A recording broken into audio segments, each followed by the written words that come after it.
Cartoon video के लिए हमारे चैनल को सब्सक्राइब जरूर करें। एक समय की बात है, एक गांव में सफेद साड़ी वाली चुड़ैल का आतंक था। चुड़ैल रात भर गांव में घूमती और गांव का जो भी आदमी उसे दिखाई देता उसे वो घायल कर देती। अरे कोई तो बचाओ, मर गया रे। एक रात हरिया अपने खेत से अपने घर लौट रहा था कि तभी अचानक उसके सामने चुड़ैल आ जाती है। अरे बाप रे, ये चुड़ैल कहाँ से आ गई? आज तो मैं गया काम से।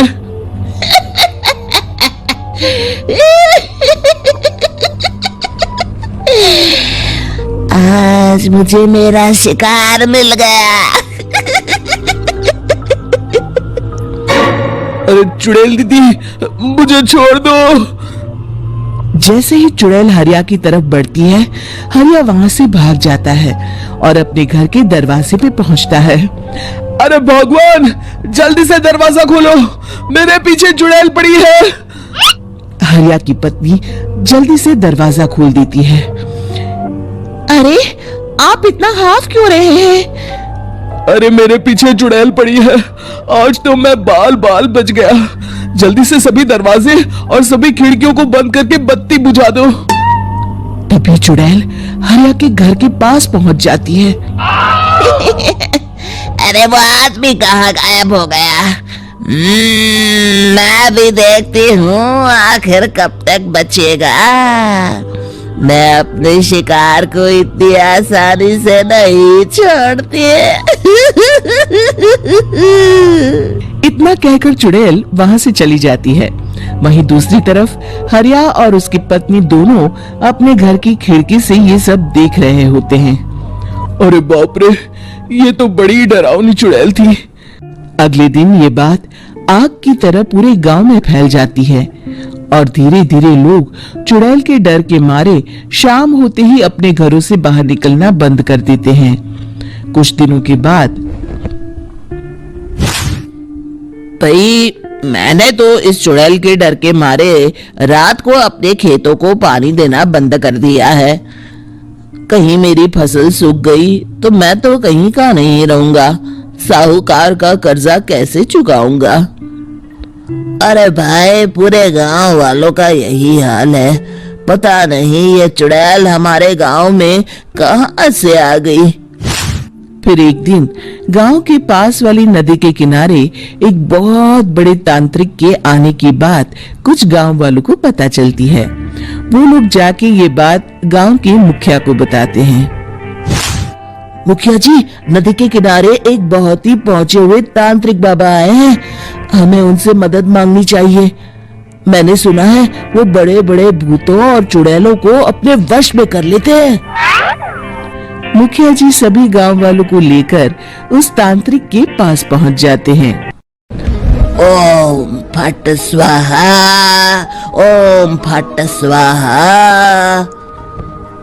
तभी तांत्रिक अपनी बंद आंखों को खोलकर कहता है, क्या बात है? तुम सब लोग यहाँ क्यों आए हो? मुखिया जी उस तांत्रिक को सारी बात बता देते हैं। अच्छा, तो ये बात है। और तांत्रिक अपनी आंखों को बंद कर लेता है। मैं देख रहा हूँ तुम्हारे पूर्वजों ने बहुत पाप किए थे, जिससे ये गांव अब श्रापित हो चुका है। उसी के फल स्वरूप तुम्हारे गांव में चुड़ैल आई है। ये चुड़ैल बहुत खतरनाक है, ये किसी को नहीं छोड़ेगी। हे भगवान, मर गए रे, अब क्या होगा? तभी गांव के मुखिया जी कहते हैं, बाबा, इस चुड़ैल से हम सबको बचा लीजिए। कोई तो उपाय होगा। इसका सिर्फ एक ही उपाय है। सभी गांव वालों को बारी बारी हर दिन अपनी आधी फसल उस पहाड़ी के ऊपर बनी काली गुफा में छोड़ के आनी होगी। तभी उस चुड़ैल की भूख मिटेगी और श्राप का प्रभाव खत्म हो जाएगा और तुम सब जिंदा बच जाओगे। सभी गांव वाले उस तांत्रिक की बात को मान लेते हैं और वहां से चले जाते हैं। फिर अगले दिन से रोज उस गांव के लोग बारी बारी से अपनी आधी फसल उस काली गुफा के पास जाकर रखाते कुछ दिनों बाद हरिया की बारी आती है। बाप रे, आज तो मेरी बारी है उस काली गुफा में जाने की। क्या करूं? वो तो बड़ी खतरनाक चुड़ैल है।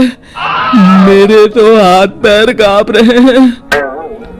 फिर हरिया डरते डरते अनाज की बोरियां अपनी बैलगाड़ी में लाद देता है। तभी हरिया की पत्नी उससे कहती है, देखो जी, संभल के जाना और किसी भी हालत में शाम होने से पहले वापस आ जाना। उस चुड़ैल का कोई भरोसा नहीं है जी। हरिया बैलगाड़ी में बैठते हुए कहता है, भगवान, मैं क्या वापस आऊंगा? लगता है अब तो मेरी खबर ही आएगी। इतना कहकर हरिया वहां से चला जाता है। रास्ते में जंगल से गुजरते हुए हरिया की बैलगाड़ी का एक चक्का बड़े गड्ढे में फंस जाता है। हे भगवान, अब ये क्या मुसीबत है? हरिया नीचे उतर के पूरी ताकत से अपनी बैलगाड़ी को गड्ढे से निकालने की कोशिश करता है। बहुत देर मेहनत करने के बाद हरिया की बैलगाड़ी उस गड्ढे से बाहर निकल जाती है।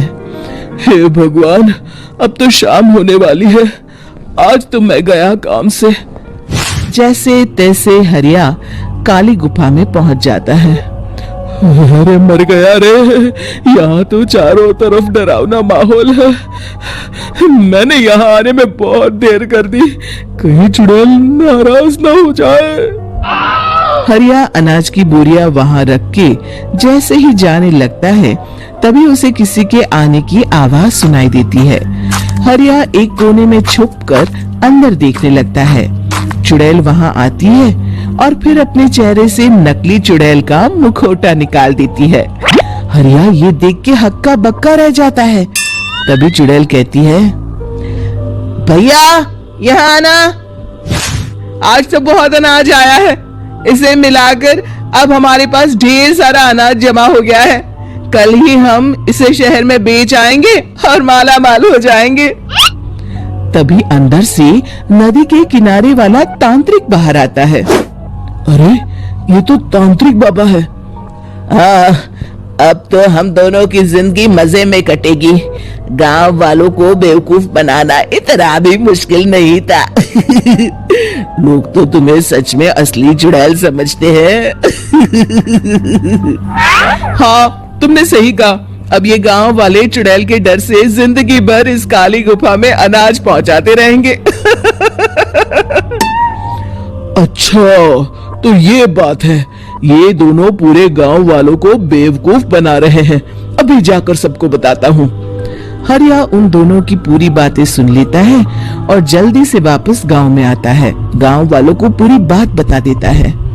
इससे पहले वो दोनों हमारा अनाज लेकर शहर जाए, हमें उन दोनों को पकड़ना होगा।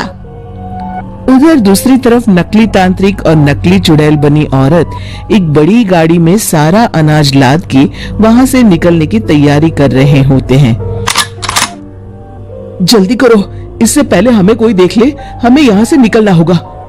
और तभी वो दोनों देखते हैं कि सामने से सभी गांव वाले अपने अपने हाथों में मशाल लेके आ रहे हैं। दोनों बुरी तरह डर जाते हैं।